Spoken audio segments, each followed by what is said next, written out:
Assalamualaikum warahmatullahi wabarakatuh. Perkenalkan, saya Novianur dari lokal PAI 7, Prodi Pendidikan Agama Islam, mata kuliah metode khusus PAI. Di video kali ini saya akan membahas materi yang berjudul menciptakan kegiatan mengaji yang menyenangkan bagi anak. Jika kegiatan mengaji yang berbasis pada permainan setiap hari sekali, pasti anak tidak merasa bosan untuk terus mengaji. Selama ini, yang membuat anak jenuh dengan kegiatan mengaji adalah kegiatan yang menonton dan tidak ada inovasi, sehingga anak akan mencari kesenangan lain seperti bermain di luar, menonton televisi, atau bermain. Bagi orang dewasa, kegiatan mengaji mungkin sudah berdasarkan kesadaran masing-masing. Hal ini tentu saja berbeda dengan anak-anak yang kerap jenuh mengaji dan memilih bermain. Agar kegiatan mengaji ini melekat dalam diri anak sejak kecil dan tidak merasa bosan, maka orang tua ataupun guru dapat menciptakan kegiatan mengaji yang menyenangkan. Bagaimana caranya? Tentu ada beberapa cara yang dapat dilakukan baik oleh orang tua maupun guru. Materi yang pertama, pembelajaran kontekstual Al-Quran.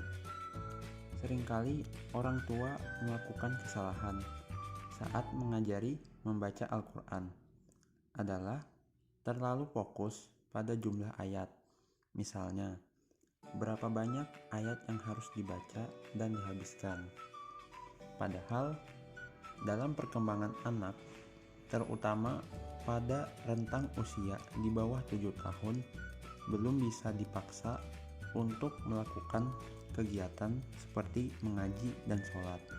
Namun, hal yang harus diperhatikan adalah orang tua harus memberikan pengenalan dan pembiasaan untuk menanamkan imaji yang menyenangkan. Salah satu caranya agar anak betah mengaji adalah dengan menerapkan konsep pembelajaran kontekstual. Maksudnya, menghubungkan kegiatan mengaji dengan kegiatan sehari-hari anak, atau bisa juga disebut dengan cara mendongeng agar timbul rasa penasaran di benak anak-anak. Misalnya surat Al-Falaq yang menceritakan saat subuh. Nah, di sini kita bisa mengungkapkan apa yang terkandung dalam Al-Quran dengan waktu subuh. Jadikan Al-Quran bukan hanya sekedar untuk dibaca, namun juga panduan kisah. Materi yang kedua yaitu pembelajaran berbasis literasi. Maksudnya, kegiatan mengaji ini diarahkan bukan hanya membaca Iqra ataupun Al-Quran, namun membaca setengah sampai selembar teks yang berisi pengetahuan umum ataupun pengetahuan agama. Misal, selembar teks yang berisi tentang 5 amalan yang dapat membuat kita masuk surga. Di sini, anak diminta untuk duduk melingkar dan membacanya maksimal selama 15 menit.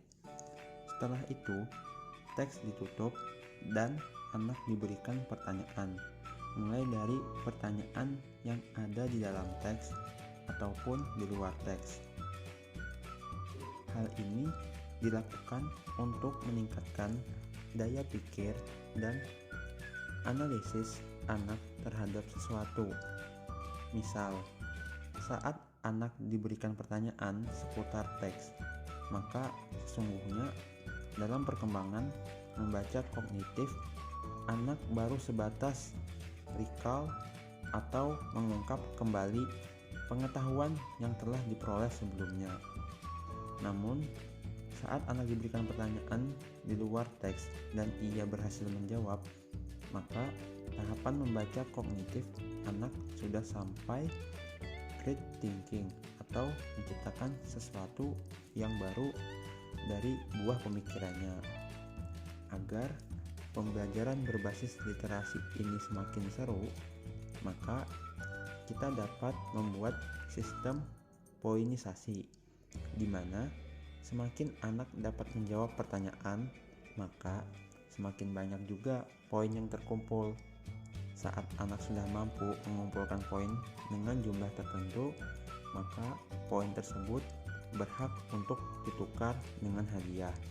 Dari sini, maka gairah anak untuk mengaji akan selalu membara. Materi yang ketiga yaitu orang tua membaca dan anak mengikuti. Cara ketiga ini ialah orang tua membaca Al-Quran, kemudian anak mengikuti kita. Mengapa cara ini perlu dilakukan?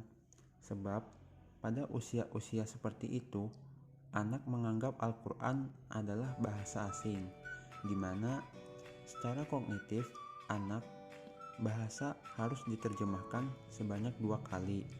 Dalam cara yang ketiga ini, anak-anak dikondisikan untuk duduk di depan orang tua, sembari menunjuk satu persatu huruf hijaiyah pada Al-Quran.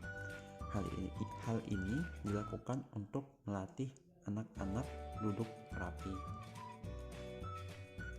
Materi yang keempat, ciptakan suasana mengaji yang menarik. Mengingat cara yang pertama dan kedua ini memerlukan tempat, maka jangan lupa untuk menciptakan suasana yang nyaman dan menarik.